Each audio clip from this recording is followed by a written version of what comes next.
स्वधाम्ने नवद्युनाथप्रतिमप्रभाय नारायणायाखिलकारणाय श्रीप्राणनाथाय नमस्करोमि। अभ्रमं भङ्गरहितम् अजडं विमलं सदा आनन्दतीर्थमतुलं भजे तापत्रयापहम्। भवति यदनुभावादेडमूकोऽपि वाग्मी जडमतिरपि जन्तुर्जायते प्राज्ञमौलिः।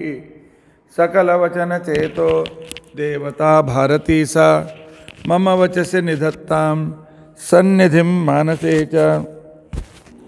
अस्मत्कुरुसमारम्भां टीकाकृत्पादमध्यगां श्रीमदाचार्यपर्यन्तां वन्दे गुरुपरम्परां।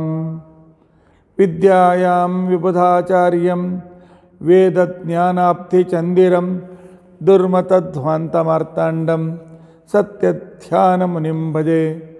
50 वर्षपर्यन्तं सततं रामपूजकः श्रीसत्यप्रमोदगुरुराट् भासतां नो हृदम्बरे।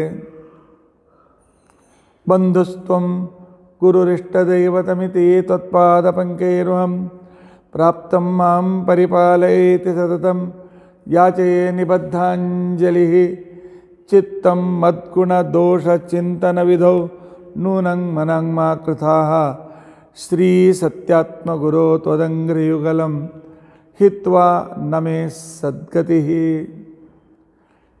यैरहं शुकवत् सम्यक् शिक्षितोऽस्मि कृपालुभिः तान् वन्दे धेनुपाचार्यान् तत्त्वज्ञानार्थसिद्धये। श्रीगुरुभ्यो नमः। हरिः ओं हरिः ओं हरिः ओं। स्वस्त्यस्तु। अशेषसन्मङ्गलानि सन्तु। श्लोकैकश्रवणपठनमात्रेण वक्तुश्च श्रोतॄणां निखिलकलिकृतकल्मषापनोदनपटुतरे धर्माद्यखिलपुरुषार्थसाधने अद्य श्रीमत्सुमध्वविजये पञ्चदशसर्ग विवरणारम्भे सति किञ्चित् पूर्वकथानुवादः। हरिः ओं हरिः ओं हरिः ओं। निन्ने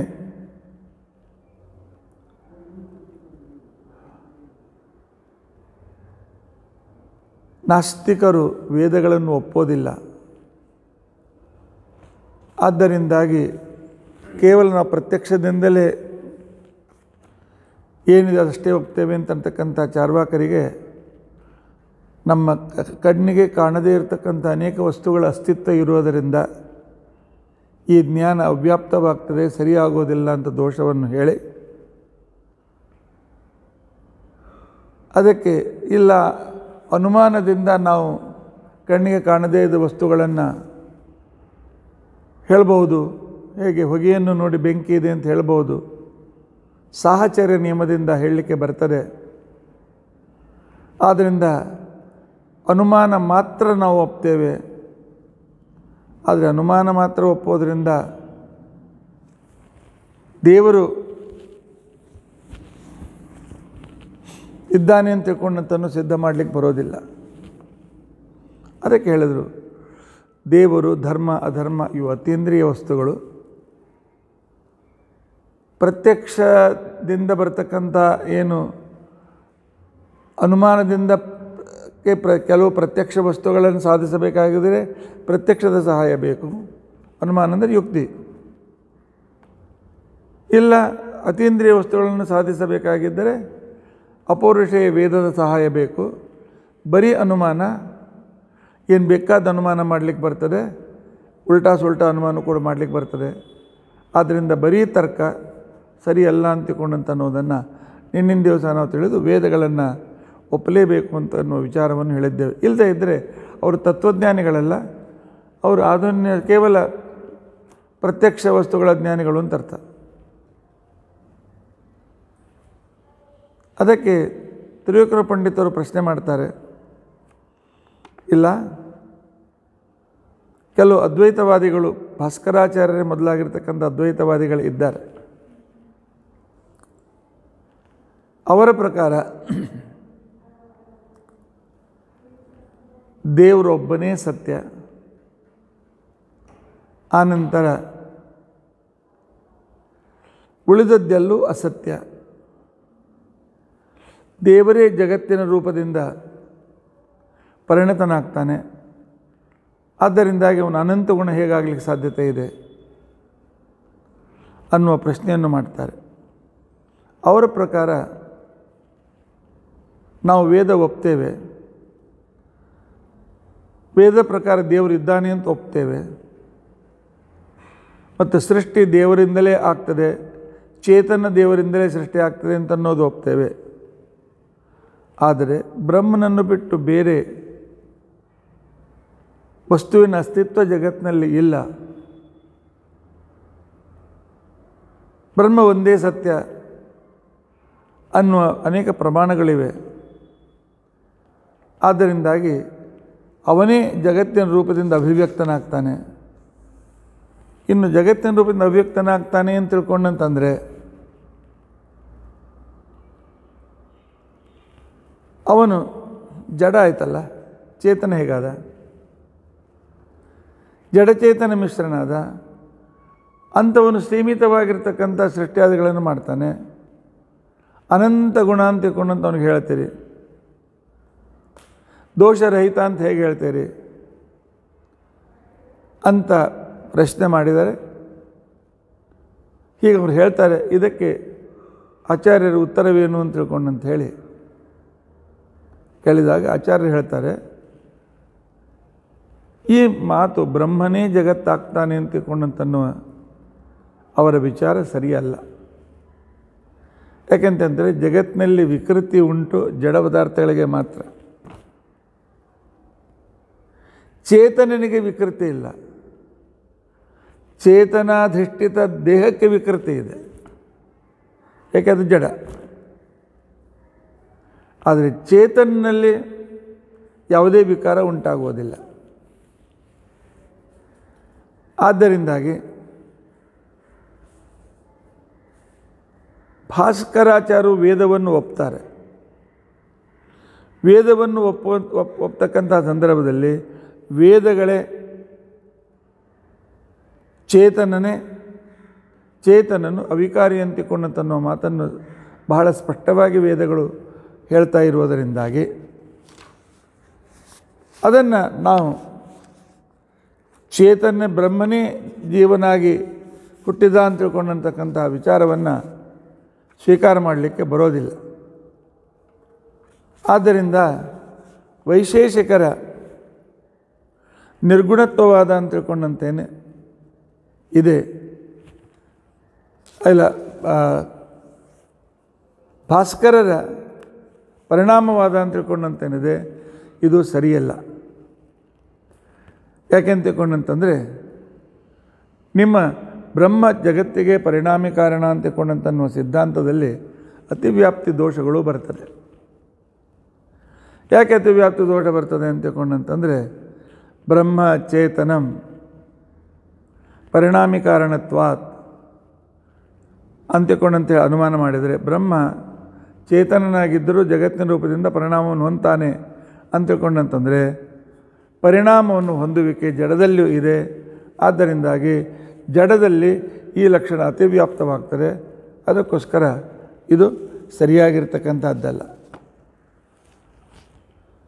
ಬ್ರಹ್ಮ ಸತ್ಯನಾಗಿದ್ದರೆ ಅಷ್ಟೇ ಅಲ್ಲ, ಅವಾಗ ಇನ್ನೊಂದೇನಿದೆ ಅಂತ ತಿಳ್ಕೊಂಡಂತಂದರೆ ಬ್ರಹ್ಮನಿಗೂ ಜಡ ಅಂತ ಅನ್ಬೇಕಾಗ್ತದೆ, ಒಂದು ದೋಷ ಬರ್ತದೆ. ಅದರ ಜೊತೆಯಲ್ಲಿ ನಿಮ್ಮ ಪ್ರಕಾರ ಜಗತ್ತು ಸತ್ಯ ಅಸತ್ಯ, ಬ್ರಹ್ಮ ಸತ್ಯ, ಬ್ರಹ್ಮನೇ ಜಗತ್ತಿನ ರೂಪದಿಂದ ಪರಿಣಿತನಾಗ್ತಾ ಇದ್ದರೆ ಆವಾಗ ಜಗತ್ತನ್ನು ಸತ್ಯ ಅಂತ ಒಪ್ಪರಿ. ನಿಮ್ಮ ಸಿದ್ಧಾಂತಕ್ಕೆ ಅಪಸಿದ್ಧಾಂತತ್ವ ದೋಷ ಬರ್ತದೆ. ಮತ್ತು ಅಲ್ಲ, ಬ್ರಹ್ಮ ಪರಿಣಾಮಿ ಕಾರಣ ಅಂತ ತಿಳ್ಕೊಂಡಂತಕ್ಕಂಥ ಪರಿಣಾಮಿ ಕಾರಣತ್ವ ಆಗಲೇ ಹೇಳಿದಂತೆ ಜಡದಲ್ಲಿಯೂ ಕೂಡ ಇರೋದರಿಂದಾಗಿ ಜಡದಲ್ಲಿ ನಿಮ್ಮ ಲಕ್ಷಣ ಅತಿವ್ಯಾಪ್ತವಾಗ್ತದೆ. ಆದ್ದರಿಂದಾಗಿ ಭಾಸ್ಕರಾಚಾರ್ಯರ ಮತ ಅಂದರೆ ಪರಮಾತ್ಮನೇ ಪರಿಣಾಮಿ ಕಾರಣ, ಅವನೇ ಜಗತ್ತಿನ ರೂಪದಿಂದ ಜಡನಾಗಿ ಪರಿಣತನಾಗಿ ಬರ್ತಾನೆ ಅಂತ ತಿಳ್ಕೊಂಡಂತೆ ಏನು ಹೇಳ್ತೀರಿ ಅದು ಸತ್ಯವಲ್ಲ. ಇಲ್ಲೇ ಜಗತ್ ಸತ್ಯ ಅಂತ ಒಪ್ಪಿಕೊಂಡು ಅಪಸಿದ್ಧಾಂತ ದೋಷಕ್ಕೂ ಒಳಗಾಗಬೇಕಾಗ್ತದೆ. ನಿಮ್ಮ ಲಕ್ಷಣ ಜಡದಲ್ಲಿ ಬರೋದ್ರಿಂದ ಅತಿವ್ಯಾಪ್ತಿ ಆಗ್ತದೆ ಅಂತ. ಅದರಿಂದ ಅವ್ರ ಮಾತು ಸರಿಯಲ್ಲ. ಸರಿ ಆಚಾರ್ಯರೇ, ಅದು ಇನ್ನೂ ಕೆಲವು ಮತಗಳಿವೆ. ಏನು ಮತ ಇದೆ ಅಂತ ತಿಳ್ಕೊಂಡಂತಂದರೆ, ಸರ್ವೋತ್ತಮ ಪರಮಾತ್ಮ ವಿಷ್ಣುವನ್ನೇ ಅಲ್ಲ, ಸರ್ವೋತ್ತಮ ರುದ್ರದೇವರು ಆಗಿದ್ದಾರೆ. ಯಾಕೆ ರುದ್ರದೇವರು ಸರ್ವೋತ್ತಮ? ಬ್ರಹ್ಮ ವಿಷ್ಣು ಮಹೇಶ್ವರರು ಜಗತ್ಸೃಷ್ಟಿ ಸ್ಥಿತಿ ಲಯಗಳನ್ನು ಮಾಡ್ತಾರೆ ಅಂತ ತಿಳ್ಕೊಂಡು ಹೇಳ್ತಾರೆ. ಇಂಥ ಮಹಾ ಸಾಮರ್ಥ್ಯ ಇರತಕ್ಕಂಥವರು ಅವರು ಕೂಡ ಯಾಕೆ ಅನಂತ ಗುಣಗಳಾಗಬಾರ್ದು? ಅವರೇ ಜಗತ್ ಸೃಷ್ಟಿಗಳು ಯಾಕೆ ಆಗಬಾರ್ದು? ನಿಮ್ಮ ಪ್ರಕಾರ ಪರಮಾತ್ಮನೇ ಸೃಷ್ಟಿಕರ್ತ ಅಂತ ಹೇಳಿದ್ರಲ್ಲ, ಅದೇ ಗೊಪ್ತದೆ. ಚತುರ್ಮುಖ ಬ್ರಹ್ಮ ಸೃಷ್ಟಿ ಮಾಡ್ತಾನೆ, ರುದ್ರದೇವರು ಸೃಷ್ಟಿ ಮಾಡ್ತಾರೆ. ಆದ್ದರಿಂದ ಪರಮಾತ್ಮ ಅನಂತ ಗುಣ, ವಿಶ್ವಕರ್ತ, ಜಗತ್ಕರ್ತ ಅಂತ ಹೇಳಿದ್ರೆ ನಿಮ್ಮ ಏನು ಸಿದ್ಧಾಂತ ಮೊದಲು ಆರಂಭದಲ್ಲಿ ಹೇಳಿದ್ರಿ, ಇದು ಶೈವರ ಪ್ರಕಾರ, ಪಾಶುಪತ ಗ್ರಂಥಗಳ ಪ್ರಕಾರ ತಪ್ಪಾಗ್ತದೆ ಅಂತ ಹೇಳ್ತಕ್ಕಂಥ ಸಂದರ್ಭದಲ್ಲಿ ಆಗ ಅದಕ್ಕೆ ಹೇಳ್ತಾರೆ, ರುದ್ರದೇವರು ಸೃಷ್ಟ್ಯಾದಿ ಕರ್ತರು ಅಂತಕ್ಕಂಥದ್ದೇನು ಮಾತಿದೆ, ಇದು ಸರಿಯಲ್ಲ. ಯಾಕೆ ಅಂತ ತಿಳ್ಕೊಂಡಂತಂದರೆ, ಸೃಷ್ಟ್ಯಾದಿಕರ್ತನಾಗಿರ್ತಕ್ಕಂಥ ವ್ಯಕ್ತಿ ನಿರ್ದೋಷನಾಗಿರಬೇಕಾಗ್ತದೆ. ರುದ್ರದೇವರಲ್ಲಿ ಅನೇಕ ದೋಷಗಳು ಇವೆ. ನಮ್ಮಷ್ಟು ದೋಷಗಳಿಲ್ಲ, ಕೆಲವು ದೋಷ ಇವೆ.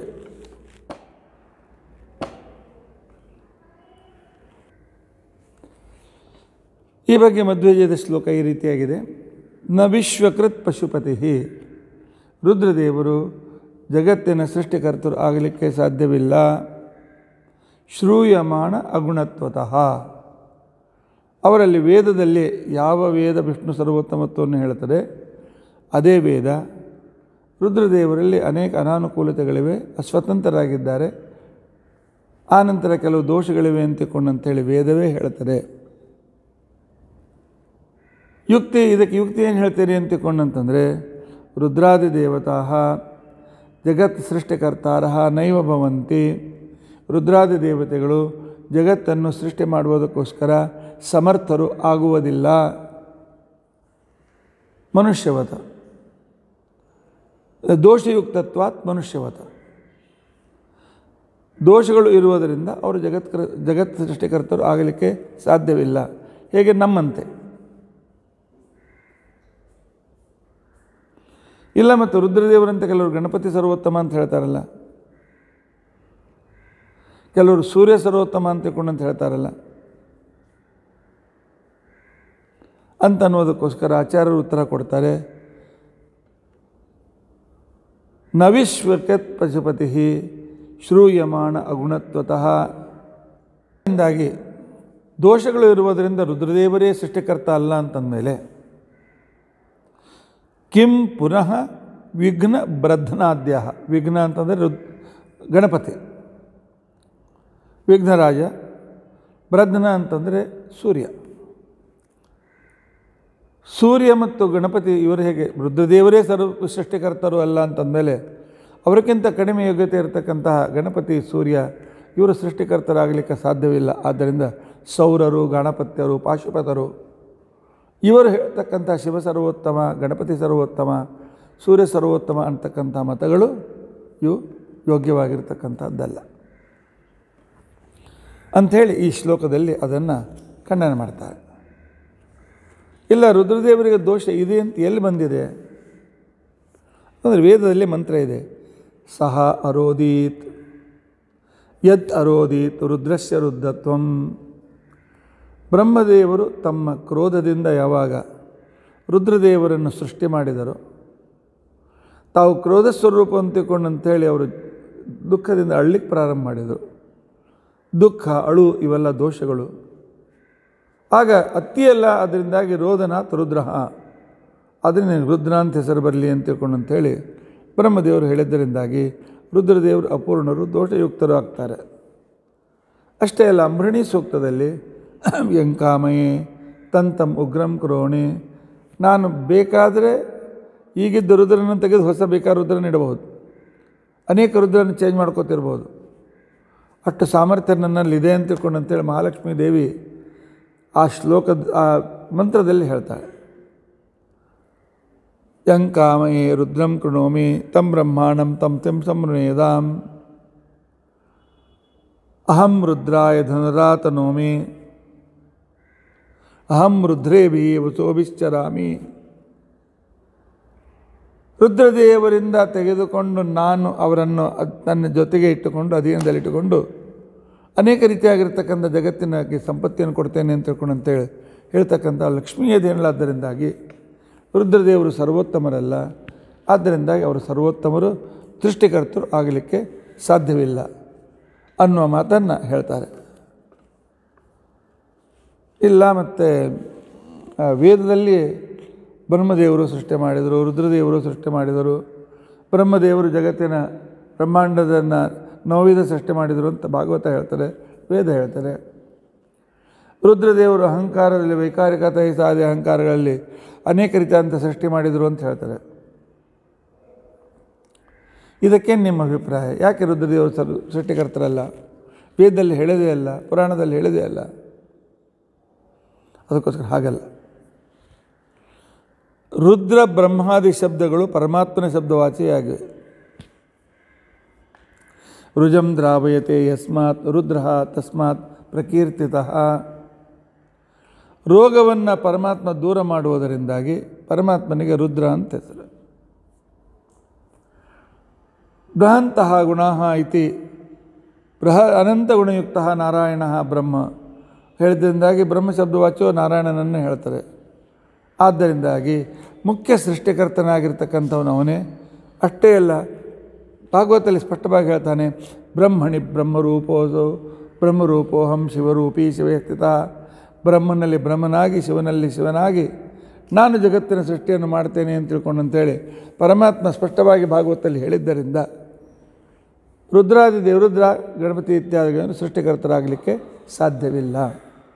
ಆದ್ದರಿಂದ ಪಾಶುಪತ ಮತವು ಕೂಡ ಅಷ್ಟು ಯೋಗ್ಯವಾಗಿರ್ತಕ್ಕಂಥದ್ದಲ್ಲ ಅಂತ ತಿಳ್ಕೊಂಡಂತ ಹೇಳಿದ್ದಾರೆ. ಆಗ ತ್ರಿವಿಕ್ರಮ ಪಂಡಿತಾಚಾರ್ಯ ಹೇಳ್ತಾರೆ, ಆಚಾರ್ಯರೇ, ನಮ್ಮಲ್ಲಿ ನ್ಯಾಯ ಮತ್ತು ವೈಶೇಷಿಕ ಅಂತ ತಿಳ್ಕೊಂಡಂತೇಳಿ ನಮ್ಮ ದೇಶದಲ್ಲಿ ದರ್ಶನಗಳಿವೆ. ನ್ಯಾಯ ವೈಶೇಷಿಕರ ಮತದಲ್ಲಿ ಅವರು ತರ್ಕದಿಂದ ಒಬ್ಬರು ಸೃಷ್ಟಿಕರ್ತ ಬೇಕು ಅಂತ ಒಪ್ತಾರೆ. ವಿಮತಂ ಸಕರ್ತೃಕಂ ಘಟವತ ಅಂತ ತಿಳ್ಕೊಂಡಂತೇಳಿ, ವಿಮತಂ ಜಗತ್ ಸಕರ್ತೃಕಂ ಘಟವತ ಅಂತ ತಿಳ್ಕೊಂಡಂತೆ, ಕಾರ್ಯತ್ವಾತ್ ಘಟವತ. ಒಂದು ವಸ್ತುವನ್ನು ತಯಾರು ಮಾಡಬೇಕಾದ್ರೆ ತಯಾರು ಮಾಡ್ತಕ್ಕಂಥ ವ್ಯಕ್ತಿ ಬೇಕಾಗ್ತದೆ.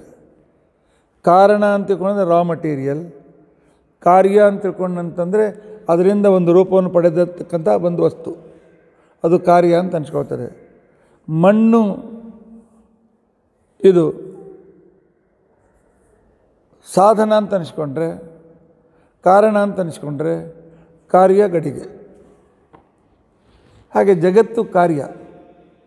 ಜಗತ್ತು ಮೊದಲಿರೋದೆಲ್ಲ ನಂತರ ನಾಶವಾಗ್ತದೆ, ತಯಾರಿಸಲ್ಪಡ್ತದೆ.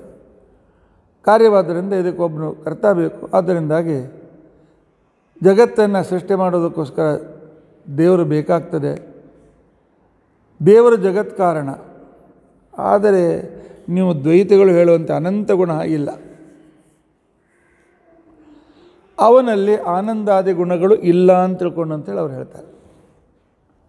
ಆನಂದಾದಿ ಗುಣ ಯಾಕೆ ಇಲ್ಲ ಅಂತ ತಿಳ್ಕೊಂಡಂತಂದರೆ, ಎಲ್ಲಿ ಆನಂದ ಇದೆ ಅಲ್ಲಿ ದುಃಖ ಇದೆ, ಎಲ್ಲಿ ಸುಖ ಇದೆ ಅಲ್ಲಿ ದುಃಖ ಇದೆ. ಆದ್ದರಿಂದಾಗಿ ಸುಖ ದುಃಖಗಳು ಜೊತೆಯಲ್ಲಿ ಇರೋದರಿಂದಾಗಿ ದೇವರು ಆನಂದಾದಿ ಗುಣಗಳಿಂದ ಯುಕ್ತನಾಗಿಲ್ಲ ಅಂತ ತಿಳ್ಕೊಂಡಂಥೇಳಿ ಅವರು ಯುಕ್ತಿಯನ್ನು ಮಾಡ್ತಾರೆ. ಏನು ಯುಕ್ತಿ ಮಾಡ್ತಾನೆ ಅಂತಂದರೆ, ಭಗವಾನ್ ಸುಖಾದಿಗುಣಯುಕ್ತ ನಾಸ್ತಿ ಯತಃ ದುಃಖರಹಿತತ್ವಾತ್, ಅವನಲ್ಲಿ ದುಃಖ ಇಲ್ಲ. ದುಃಖರಹಿತತ್ವಾತ್ ಯಥಾ ಯಹ ದುಃಖರಹಿತಃ ನ ಭವತಿ ಸಹ ಸುಖ ಸಹಿತೋಪಿ ನ ಭವತಿ. ಪರಮಾತ್ಮ ದುಃಖರಹಿತನಾದ್ದರಿಂದಾಗಿ ಅದರ ಜೊತೆಯಲ್ಲಿರ್ತಕ್ಕಂಥ ಸುಖನೂ ಇಲ್ಲ. ಅವನ ಪರಮಾತ್ಮಲ್ಲಿ ದುಃಖ ಇಲ್ಲ, ಆದ್ದರಿಂದಾಗಿ ಅವನಲ್ಲಿ ದುಃಖದ ಜೊತೆಗೆ ಆನಂದವು ಜೊತೆ ಇರ್ತದೆ, ಆ ಜೊತೆಯಲ್ಲಿರ್ತಕ್ಕಂಥ ಆನಂದವೂ ಇಲ್ಲ. ಅವು ಎರಡೂ ಯಾವಾಗಲೂ ಜೊತೆಯಾಗಿರ್ತಕ್ಕಂಥವುಗಳು. ಸುಖಸ್ಯ ಅನಂತರಂ ದುಃಖಂ, ದುಃಖಸ್ಯ ಅನಂತರಂ ಸುಖಂ, ಜೊತೆಯಲ್ಲಿ ಬರ್ತಕ್ಕಂಥವುಗಳು. ಆದ್ದರಿಂದ ಗುಣ ಒಪ್ಪಿದರೆ ದೋಷಗಳನ್ನು ಒಪ್ಪಬೇಕಾಗ್ತದೆ ಅಂತಕ್ಕಂಥ ಒಂದು ಯುಕ್ತಿಯನ್ನು ಅವನು ಕೊಡ್ತಾನೆ. ಆದ್ದರಿಂದಾಗಿ ನೀವು ದೇವರನ್ನು ಸಗುಣ ಅಂತ ಕರಿತೀರಿ, ಇದು ಸರಿಯಲ್ಲ ಅಂತ ತಿಳ್ಕೊಂಡಂತೇಳಿ ಇದಕ್ಕೋಸ್ಕರ ಅವನು ಹೇಳ್ತಕ್ಕಂಥ ಶ್ಲೋಕ ಏನು ಅಂತ ತಿಳ್ಕೊಂಡಂತಂದರೆ, ನನು ಸೌಖ್ಯಾದಿಮಾನನೇಶೋ ದುಃಖಾದಿರಹಿತತ್ವತಃ ಯೋನೈವಂ ಸ್ಯಾತ್ ಸನೈವಂ ಸ್ಯಾತ್ ಯಥಾ ಸಂಸ್ಕೃತಿಮಾನಿತಿ. ನನು ಸೌಖ್ಯಾದಿಮಾನ್ ಈಶಃ ಸೌಖ್ಯಾದಿಮಾನ್ ನ, ಪರಮಾತ್ಮನಲ್ಲಿ ಆನಂದಾದಿ ಗುಣಗಳು ಇಲ್ಲ. ಯಾಕೆ? ಬ್ರಹ್ಮ ದುಃಖರಹಿತ ಅಂತಕೊಂಡಂತನ್ನೋದು ವೇದಗಳಲ್ಲಿ ಶಾಸ್ತ್ರದಲ್ಲಿ ಹೇಳಿದ್ದಾರೆ. ದುಃಖರಹಿತ ಅಂತಕೊಂಡಂತ ಹೇಳಿದ್ರಿಂದಾಗಿ ಸುಖವೂ ಕೂಡ ಅವನಲ್ಲಿಲ್ಲ ಅಂತಕೊಂಡಂತ ಹೇಳಿ. ಎಲ್ಲಿ ಸುಖ ಇದೆ ಅಲ್ಲಿ ದುಃಖ ಇದೆ. ಹೇಗೆ? ನಮ್ಮ ಸಾಮಾನ್ಯ ಜನರು, ನಮ್ಮಲ್ಲಿ ಸುಖ ಇದೆ, ಅದ್ರ ಜೊತೆಗೆ ದುಃಖವೂ ಇದೆ. ಪರಮಾತ್ಮಲ್ಲಿ ದುಃಖ ಇಲ್ಲ ಅಂತಂದರೆ ಸುಖ ಇಲ್ಲ ಅಂತ ಅರ್ಥ. ಹೀಗೆ ಭಗವಾನ್ ಸುಖಾದಿ ಗುಣರಹಿತ ನ ಭವತಿ, ಸುಖಾದಿ ಗುಣಸಹಿತ ನ ಭವತಿ ದುಃಖಾದಿರಹಿತತ್ವಾತ್. ಯಹ ದುಃಖಾದಿಸಹಿತ ಸಹ ಸುಖಾದಿಸಹಿತ ಸ ದುಃಖಾದಿಸಹಿತೋಪಿ ಭವತಿ. ಪರಮಾತ್ಮನಃ ದುಃಖರಹಿತತ್ವಾತ್ ಸ ಸುಖಸಹಿತ ನ ಭವತಿ. ಪರಮಾತ್ಮನಲ್ಲಿ ಸುಖ ಇದ್ದರೆ ದುಃಖ ಇರಬೇಕಾಗ್ತದೆ. ದುಃಖರಹಿತ ಅಂತ ವೇದ ಹೇಳ್ತಾರೆ. ದುಃಖರಹಿತ ವೇದ ಅಂತ ಹೇಳೋದ್ರಿಂದಾಗಿ ಅವಾಗ ಅವನನ್ನು ಸುಖಸಹಿತ ಅಂತ ಹೇಳಲಿಕ್ಕೆ ಬರೋದಿಲ್ಲ ಅಂತ ಅವನು ಹೇಳಿದಾಗೆ ಅದಕ್ಕೆ ಆಚಾರ್ಯ ಹೇಳ್ತಾರೆ, ಅವನ ಈ ಮತವು ಕೂಡ ತಪ್ಪಾಗಿದೆ.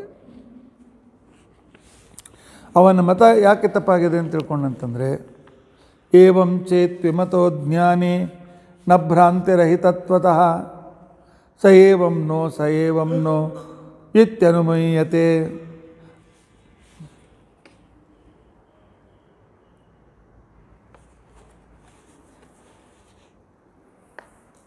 ಅಂತ ಅನ್ನೋ ಶ್ಲೋಕ ಹೇಳ್ತಾರೆ.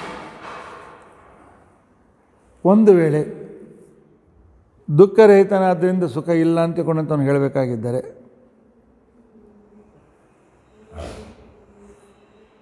ಅವನೇನು ಹೇಳಬೇಕು ಅಂತಕೊಂಡಂತಂದರೆ, ಹಾಗಾದರೆ ಪರಮಾತ್ಮಲ್ಲಿ ಜ್ಞಾನವೂ ಕೂಡ ಇಲ್ಲ ಅಂತ ಒಪ್ಕೊಳ್ಬೇಕಾಗ್ತದೆ. ನೀವು ವೈಶೇಷಿಕರು ಜ್ಞಾನ ಮತ್ತು ಕ್ರಿಯೆಗಳನ್ನು ಒಪ್ಪುತ್ತೀರಿ, ಜ್ಞಾನ ಕ್ರಿಯೆಗಳನ್ನು ಒಪ್ಪುತ್ತೀರಿ. ಜ್ಞಾನ ಒಪ್ಪುತ್ತೀರಿ ಅಂತ ತಿಳ್ಕೊಂಡಂತಂದಮೇಲೆ ಜ್ಞಾನ ಜೊತೆಗೆ ಅಜ್ಞಾನವೂ ಇರ್ತದೆ. ಆದ್ದರಿಂದಾಗಿ ಭಗವಂತನಿಗೆ ಜ್ಞಾನ ಇದ್ದರೆ ಅಜ್ಞಾನವೂ ಇದೆ ಅಂತ ಒಪ್ಕೊಳ್ಬೇಕಾಗ್ತದೆ. ಆದರೆ ನೀವು ಪರಮಾತ್ಮ ಭ್ರಾಂತಿರಹಿತ ಅಂತ ಹೇಳ್ತೀರಿ, ಜ್ಞಾನರಹಿತ ಅಂತ ಹೇಳ್ತೀರಿ, ಅಜ್ಞಾನರಹಿತ ಅಂತ ಹೇಳ್ತೀರಿ. ಜ್ಞಾನ ಒಪ್ಪಿಕೊಂಡ್ರೆ ಅದ್ರ ಜೊತೆಗೆ ಭ್ರಮವನ್ನು ಒಪ್ಕೊಳ್ಬೇಕು. ಇಲ್ಲಿ ಜ್ಞಾನ ಇದೆ, ಇಲ್ಲಿ ಭ್ರಮ ಇದೆ. ಜ್ಞಾನ ಭ್ರಮ ಜೊತೆಯಲ್ಲಿ ಬರ್ತದೆ, ಜ್ಞಾನ ಜೊತೆಯಲ್ಲಿ ಬರ್ತದೆ. ಬ್ರಹ್ಮ ಜ್ಞಾನಿ ನ ಭವತಿ ಭ್ರಾಂತಿರಹಿತತ್ವಾತ್. ನಿಮ್ಮ ಪ್ರಕಾರ ಬ್ರಹ್ಮನಿಗೆ ಭ್ರಾಂತಿ ಅಜ್ಞಾನ ಇಲ್ಲ. ಅಜ್ಞಾನ ಇಲ್ಲ ಅಂತಂದಮೇಲೆ ಜ್ಞಾನವೂ ಇಲ್ಲ. ಯಾಕೆ? ಜ್ಞಾನ ಅಜ್ಞಾನ ಜೊತೆಯಲ್ಲಿ ಬರ್ತವೆ. ಅವು ಎರಡೂ ಜೊತೆಯಲ್ಲಿ ಬರ್ತಾ ಇರೋದರಿಂದಾಗಿ ಆವಾಗ ನೀವು ಏನು ಹೇಳಬೇಕಾಗ್ತದೆ ಅಂತ ತಿಳ್ಕೊಂಡಂತಂದರೆ, ಪರಮಾತ್ಮನಲ್ಲಿಯೂ ಕೂಡ ಜ್ಞಾನ ಇಲ್ಲ ಅಂತ ತಿಳ್ಕೊಂಡಂತ ಹೇಳಬೇಕಾಗ್ತದೆ. ಯಾವನಲ್ಲಿ ಜ್ಞಾನ ಇದೆ ಅಂದರೆ, ಯಾವನು ಭ್ರಾಂತಿ ರಹಿತನಲ್ಲ ಅವನು ಜ್ಞಾನ ಸಹಿತನೂ ಅಲ್ಲ. ಭ್ರಾಂತಿ ಜ್ಞಾನ ಜೊತೆಯಲ್ಲಿರೋದರಿಂದಾಗಿ ಭ್ರಾಂತಿರಹಿತನಾಗಿರ್ತಕ್ಕಂಥ ವ್ಯಕ್ತಿ ಜ್ಞಾನಿ ಆಗಬೇಕಾಗ್ತದೆ, ಅಜ್ಞಾನಿ ಆಗಬೇಕಾಗ್ತದೆ. ಯಾಕೆಂತಂದರೆ ಜ್ಞಾನ ಜೊತೆಯಲ್ಲಿರ್ತದೆ. ಜ್ಞಾನ ಇದ್ದಲ್ಲಿ ಅಜ್ಞಾನ ಇರಲೇಬೇಕಾಗ್ತದೆ. ಅಜ್ಞಾನ ಬರಂತನಲ್ಲಿ ದೇವರಲ್ಲಿ ಇಲ್ಲ ಅಂತ ತಿಳ್ಕೊಂಡಂತಂದರೆ ಜ್ಞಾನವೂ ಇಲ್ಲ ಅಂತ ಹೇಳಬೇಕಾಗ್ತದೆ. ಇಲ್ಲ ಮತ್ತು ಅವನು ವೈಶೇಷಿಕ ಏನು ಹೇಳ್ತಾನೆ ಅಂತ ತಿಳ್ಕೊಂಡಂತಂದರೆ, ನಾವು ವೇದ ಒಪ್ತೀವಿ, ವೇದದಲ್ಲಿ ಪರಮಾತ್ಮನ ಜ್ಞಾನಿ ಅಂತ ಹೇಳಿದ್ದಾರಲ್ಲ, ಯಹ ಸರ್ವಜ್ಞ, ಪರಮಾತ್ಮ ಸರ್ವಜ್ಞನಾಗಿದ್ದಾನೆ, ಸರ್ವವಿತ ಎಲ್ಲವನ್ನು ತಿಳಿದುಕೊಂಡಿದ್ದಾನೆ. ಯಸ್ಯ ಜ್ಞಾನಮಯಂ ತಪಃ ಆನಂದಂ ಬ್ರಹ್ಮಣೋ ವಿದ್ವಾನ್, ಜ್ಞಾನಮಯಂ ತಪಃ ಅಂತ ತಿಳ್ಕೊಂಡು ತಂದಿದ್ದಾರೆ. ಆದ್ದರಿಂದಾಗಿ ಜ್ಞಾನ ಇದೆ ಅಂತ ತಿಳ್ಕೊಂಡು ಅಂಥೇಳಿ ವೇದದಲ್ಲಿ ಹೇಳಿದ್ದರಿಂದಾಗಿ ನಾವು ಪರಮಾತ್ಮನ ಅಜ್ಞಾನರಹಿತ ಅಂತ ಹೇಳೋ ಜೊತೆಯಲ್ಲಿ ಜ್ಞಾನ ಸಹಿತ ಅಂತ ಹೇಳ್ತೇವೆ. ಯಾಕೆ ವೇದದಲ್ಲಿ ಜ್ಞಾನ ಇದೆ ಅಂತ ಹೇಳಿದ್ದಾರೆ, ಒಪ್ತೇವೆ ನಾವು. ಅಲ್ಲಿ ನಾವು ತರ್ಕ ಮಾಡಲಿಕ್ಕೆ ಹೋಗೋದಿಲ್ಲ ಅಂತ ಅಂದರೆ ಆ ಕಾಲಕ್ಕೆ ಆಚಾರ್ಯ ಹೇಳ್ತಾರೆ, ಹಾಗಾದರೆ ವೇದ ಪ್ರಮಾಣ ಅಂತ ಒಪ್ಪಿ ವೇದದಲ್ಲಿ ಯಹ ಸರ್ವಜ್ಞ ಯಹ ಸರ್ವವಿತ ಯಸ್ಯ ಜ್ಞಾನಮಯಂ ತಪಃ ಅಂತ ತಿಳ್ಕೊಂಡು ಅಂತ ಹೇಳಿದೆಯಲ್ಲ, ಅದೇ ವೇದ ಏನು ಹೇಳ್ತದೆ? ಆನಂದಂ ಬ್ರಹ್ಮಣೋ ವಿದ್ವಾನ್ ನ ಬಿಭೇತಿ ಕದಾಚನ ಅಂತ ತಿಳ್ಕೊಂಡಂಥ ಬ್ರಹ್ಮೇತಿ ಆನಂದೋ ಬ್ರಹ್ಮೇತಿ ವ್ಯಜಾನಾತ್ ಕೋ ಹ್ಯೇವಾನ್ಯಾತ್ ಕ ಪ್ರಾಣ್ಯಾತ್ ಯದಾ ಯದಾ ಆಕಾಶ ಆನಂದೋ ನ ಸ್ಯಾತ್, ಆಕಾಶ ಆನಂದೋ ನ ಸ್ಯಾತ್ ಅಂತೇಳಿ ಆ ವೇದವೇ ಹೇಳ್ತಕ್ಕಂಥ ಪರಮಾತ್ಮ ಆನಂದ ಪರಿಪೂರ್ಣ ಅಂತಿಕೊಂಡಂತ ಅನ್ನೋ ಮಾತನ್ನು ನೀವು ಯಾಕೆ ಒಪ್ಪೋದಿಲ್ಲ? ಆದ್ದರಿಂದಾಗಿ ಪರಮಾತ್ಮನಿಗೆ ನೀವು ಜ್ಞಾನ ಒಪ್ಪಿದರೆ ಆನಂದವನ್ನು ಒಪ್ಪಬೇಕಾಗ್ತದೆ. ಪರಮಾತ್ಮನಿಗೆ ದುಃಖ ಇಲ್ಲ ಆದ್ದರಿಂದ ಆನಂದ ಇಲ್ಲ ಅಂತ ಹೇಳುವಂತಿದ್ರೆ ಭಗವಂತ ನಿಮ್ಮ ಪ್ರಕಾರ ಅಜ್ಞಾನರಹಿತ ಭ್ರಾಂತಿರಹಿತ, ಅದರಿಂದಾಗಿ ಅವನಿಗೆ ಜ್ಞಾನವೂ ಕೂಡ ಇಲ್ಲ ಅಂತ ತಿಳ್ಕೊಂಡು ಅನ್ಬೇಕಾಗ್ತದೆ. ಇನ್ನು ಸುಖಾದಿಗಳನ್ನು ವೈಶೇಷಿಕ ಒಪ್ಪಿದರೆ ಆಯ್ತಪ್ಪ ನಾನು ಸುಖ ಒಪ್ತೇನೆ ಅಂತಂದರೆ ಆ ದೋಷ ಇದೆ ಅಂತ ಒಪ್ಪಬೇಕಾಗ್ತದೆ. ಇದನ್ನ ಪ್ರಕಾರ ಸುಖ ಮತ್ತು ದೋಷ ಜೊತೆಯಲ್ಲಿ ಬರ್ತವೆ. ಆದ್ದರಿಂದಾಗಿ ದೇವರು ಅನಂತ ಗುಣ ಅಂತ ಒಪ್ಕೊಳ್ಬೇಕಾಗ್ತದೆ. ಇಲ್ಲ ನಾನು ಸುಖ ಒಪ್ಪಂಗಿಲ್ಲ ಅಂತ ತಿಳ್ಕೊಂಡು ಅಂತಂದರೆ ದೇವರಲ್ಲಿ ಜ್ಞಾನ ಇಲ್ಲ ಅಂದರೆ ಅಚೇತನ ಅಂತ ಹೇಳಬೇಕಾಗ್ತದೆ. ಗೊತ್ತಾಯ್ತಲ್ಲ? ಆನಂದ ದುಃಖ ಜೊತೆಯಲ್ಲಿರ್ತವೆ. ಆದ್ದರಿಂದ ಆನಂದಾದಿ ಗುಣ ಒಪ್ಪಿದರೆ ದುಃಖಾದಿ ದೋಷವನ್ನು ಒಪ್ಪಬೇಕಾಗ್ತದೆ. ಅದಕ್ಕೋಸ್ಕರ ಅವನಲ್ಲಿ ಆನಂದ ಗುಣ ಒಪ್ಪೋದಿಲ್ಲ ಅಂತಾನೆ. ಅದೇ ಪ್ರಕಾರ ನಾವು ಉತ್ತರ ಕೊಡ್ತೇವೆ. ಜ್ಞಾನ ಮತ್ತು ಭ್ರಾಂತಿ ಜೊತೆಯಲ್ಲಿರ್ತವೆ, ಜ್ಞಾನ ಅಜ್ಞಾನ ಜೊತೆಯಲ್ಲಿರ್ತವೆ. ಪರಮಾತ್ಮನಲ್ಲಿ ಜ್ಞಾನ ಇದೆ ಅಂತ ನೀವು ಒಪ್ತೀರಿ, ಜ್ಞಾನ ಇದೆ ಅಂತಂದಮೇಲೆ ಅಜ್ಞಾನವೂ ಇದೆ ಅಂತ ಒಪ್ಪಬೇಕು. ಮತ್ತು ಅಜ್ಞಾನಿಯಾಗಿರ್ತಕ್ಕಂಥ ಸೃಷ್ಟಿಯಾಗಿ ಮಾಡ್ತಾನೆ. ಇಲ್ಲ ವೇದದಲ್ಲಿ ಜ್ಞಾನ ಇದೆ ಅಂತ ಅವನಿಗೆ ಹೇಳಿದ್ದಾರಲ್ಲ ಅಂತ ತಿಳ್ಕೊಂಡಂತಂದರೆ ವೇದದಲ್ಲಿ ಆನಂದವು ಸ್ವರೂಪನೇ ಆಗಿದ್ದಾನೆ ಅಂತ ಹೇಳ್ತಾರೆ. ಆನಂದ ಅಂತ ಒಪ್ಪಿದ ನಂತರ ನಿಮ್ಮ ಪ್ರಕಾರ, ನಿಮ್ಮ ಸಿದ್ಧಾಂತ ಪ್ರಕಾರ ಅವನಲ್ಲಿ ದುಃಖವೂ ಇದೆ ಅಂತ ಒಪ್ಕೊಳ್ಬೇಕಾಗ್ತದೆ. ಅವನಲ್ಲಿ ದುಃಖವೂ ಇದೆ ಅಂತ ತಿಳ್ಕೊಂಡಂತ ಒಪ್ಪಿದರೆ ಆ ಕಾಲಕ್ಕೆ ನಿಮ್ಮೇನು ಆಗ್ತಾಯಿದೆ, ಅದರಿಂದಾಗಿ ಒಪ್ಕೋಗ್ತದೆ. ನೀವು ಅದು ನಿಮ್ಮ ಸಿದ್ಧಾಂತಕ್ಕೆ ಅದು ವಿರುದ್ಧವಾಗ್ತದೆ. ಇಲ್ಲ ನಾನು ಹೋಗಲಿ ಜ್ಞಾನವೂ ಇಲ್ಲ ಅಂತ ಒಪ್ಕೊಳ್ತೇನೆ ಅಂತಂದರೆ ಜ್ಞಾನ ಇಲ್ಲ ಅಂತಂದರೆ ಅಚೇತನ ಅಂತ ಹೇಳಬೇಕಾಗ್ತದೆ. ಆದ್ದರಿಂದಾಗಿ ನೀವು ಹೇಳ್ತಕ್ಕಂಥ ಸಿದ್ಧಾಂತ ಸರಿಯಾಗಿರ್ತಕ್ಕಂಥದ್ದಲ್ಲ.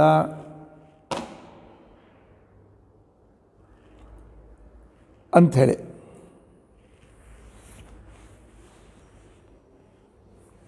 ಅದಕ್ಕೆ ಶ್ಲೋಕ ಇದೆ. ಏವಂ ಚೇತ್ ವಿಮತೋ ಜ್ಞಾನಿ ನ ಭ್ರಾಂತಿರಹಿತತ್ವತಃ ಸ ಏವಂ ನೋ ಯ ಏವಂ ನೋ ಭವೋ ವಾ ಇತ್ಯನುಮೀಯತೆ, ಭವೋ ವಾ ಇತ್ಯನುಮೀಯತೆ ಅಂತ ತಿಳ್ಕೊಂಡಂತೆ.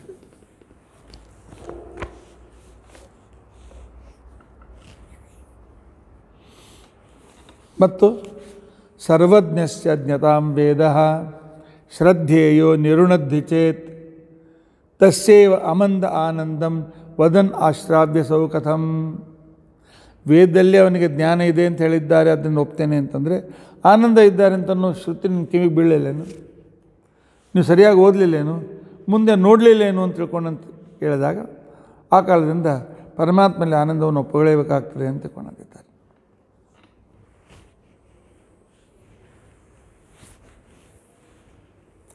ಅಷ್ಟೇ ಅಲ್ಲ, ಚೇತನನಲ್ಲಿ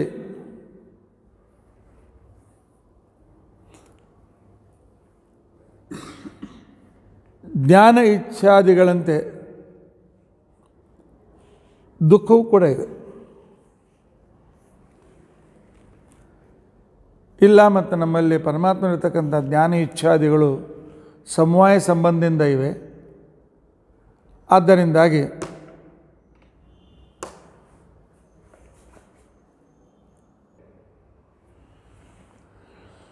ದುಃಖಂ ಪರಿಜಿಹೀರ್ಷನ್ ಯಹ, ತ್ರಿವಿಕ್ರಮ ಪಂಡಿತಾಚಾರ್ಯರೇ, ದೇವರಲ್ಲಿ ದುಃಖ ಬೇಡ ಅಂತ ಹೇಳಲಿಕ್ಕೆ ಹೊರಟು ಸುಖವನ್ನು ಒಪ್ಪದೇ ಇರತಕ್ಕಂತಹ ಏನು ವೈಶೇಷಿಕ ಇದ್ದಾನೆ,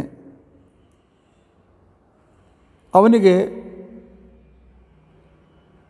ಆ ಪರಮಾತ್ಮ ದುಃಖಿ ಅಂತ ಹೇಳಲೇಬೇಕಾಗ್ತದೆ ಬೇರೆ ರೀತಿಯಿಂದ.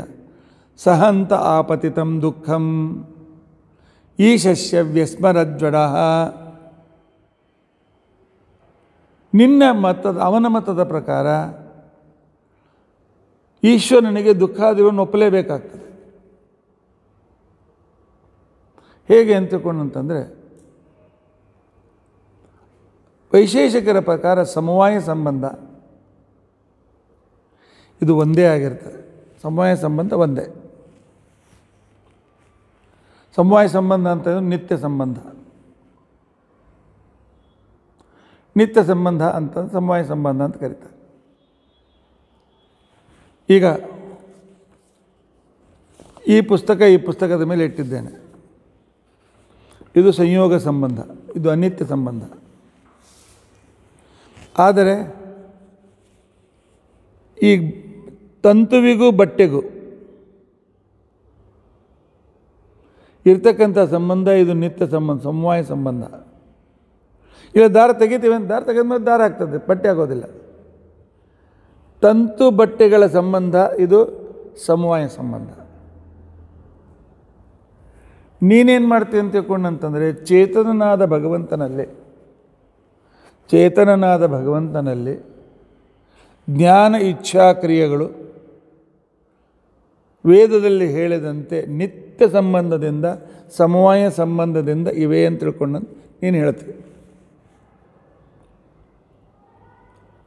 ಹೇಗೆ ಜ್ಞಾನ ಇಚ್ಛಾದಿಗಳು ಸಮವಾಯ ನಿತ್ಯ ಸಂಬಂಧದಿಂದ ಚೇತನನಲ್ಲಿ ಇವೆಯೋ, ಅದೇ ರೀತಿಯಾಗಿ ಚೇತನನಲ್ಲಿ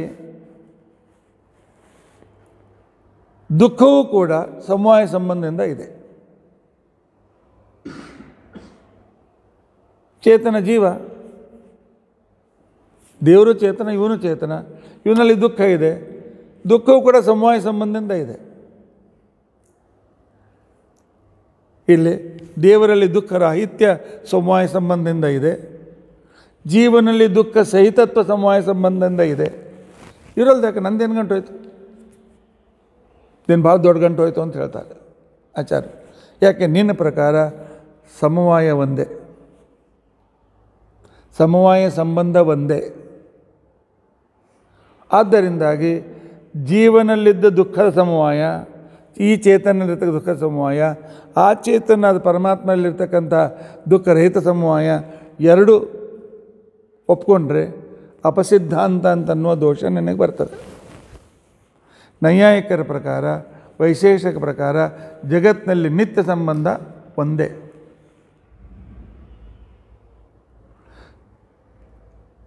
ಜಗತ್ತಿನಲ್ಲಿ ಅನೇಕ ರೀತಿಯಾಗಿರ್ತಕ್ಕಂಥ ನಿತ್ಯ ಸಂಬಂಧಗಳಿವೆ ಅಂತ ನಾವು ಹೇಳ್ತೇವೆ. ಅವನು ಎಲ್ಲ ಸಂಬಂಧ ಒಂದೇ ಅಂತ ತಿಳ್ಕೊಂಡಂತ ಹೇಳ್ತಾರೆ. ಇದು ಒಂದೇ ಅಂತ ಹೇಳಿದೆ, ಹಾಗಾದರೆ ಅಜ್ಞಾನವು ಸಮವಾಯ ಸಂಬಂಧದಿಂದ ಈಶ್ವರನಲ್ಲಿಯೂ ಕೂಡ ಜ್ಞಾನ ಬಂತು. ನೀನು ಈಶ್ವರನಲ್ಲಿ ಜ್ಞಾನ ಒಪ್ತಿ, ಜ್ಞಾನೇಚ್ಛಾಗಳನ್ನು ಒಪ್ತಿ. ಜ್ಞಾನೇಚ್ಛಾಗಳನ್ನು ಒಪ್ತಕ್ಕಂಥವನಲ್ಲಿ ಅಜ್ಞಾನವೂ ಕೂಡ ಬಂತು ಅಂತ ತಿಳ್ಕೊಂಡಂತ ಅಂತಂದರೆ ಅದು ಆ ರೀತಿಯಾಗಿರ್ತಕ್ಕಂಥ ಒಪ್ಪಿಕೊಂಡರೆ ಅಪಸಿದ್ಧಾಂತ ದೋಷ, ಒಪ್ಪಿಕೊಂಡರೆ ನಿನ್ನ ಸಿದ್ಧಾಂತಕ್ಕೆ ದೋಷ. ಇಲ್ಲ ಸಮವಾಯ, ಆ ಸಮವಾಯ ಈ ಸಮವಾಯ ಬೇರೆ ಅಂತಂದರೂ ಕೂಡ ನಿನಗೆ ಅದೇ ರೀತಿಯಾಗಿರ್ತಕ್ಕಂಥ ಸಮವಾಯ ಅನೇಕತ್ವ ನಿನ್ನ ದೋಷಕ್ಕೆ, ನಿನ್ನ ಸಿದ್ಧಾಂತವನ್ನೇ ನೀನು ಬಿಟ್ಟಂತೆ ಆಗ್ತದೆ, ಅಪಸಿದ್ಧಾಂತ ದೋಷ ಬರ್ತದೆ. ನಾವೊಂದು ಏನು ಸಿದ್ಧಾಂತ ಮಾಡ್ಕೊಳ್ತೀವಿ, ಮುಂದೆ ಹೇಳ್ತಕ್ಕಂಥ ಉದಾಹರಣೆಗಳು ಅದಕ್ಕೆ ವಿರುದ್ಧವಾಗಿರಬಾರ್ದು. ಇಲ್ಲ, ಅದಕ್ಕೆ ಅವನು ಹೇಳ್ತಾನೆ ಹಾಗಿಲ್ಲ,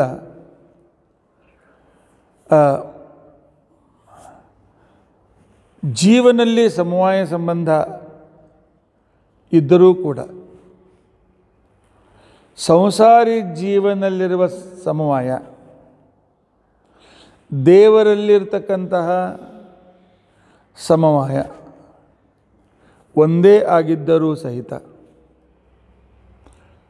ಸಮವಾಯ ಒಂದೇ, ಆದರೆ ಉಪಾಧಿಯಿಂದ ಅವು ಬೇರೆ ಬೇರೆಯಾಗಿ ಕಾಣ್ತವೆ, ಉಪಾಧಿಯಿಂದ ಬೇರೆ ಬೇರೆಯಾಗಿ ಕಾಣುತ್ತವೆ. ಇವೆಲ್ಲ ಶಾಸ್ತ್ರೀಯ ಶಬ್ದ. ಅದಕ್ಕೆ ಹೇಗೆ ಅಂತ ತಿಳ್ಕೊಂಡಂತಂದರೆ, ಸೂರ್ಯ ಒಬ್ಬನೇ, ನಾನೊಂದು 8 ಗಡಿಗೆ ಇಡ್ತೇನೆ,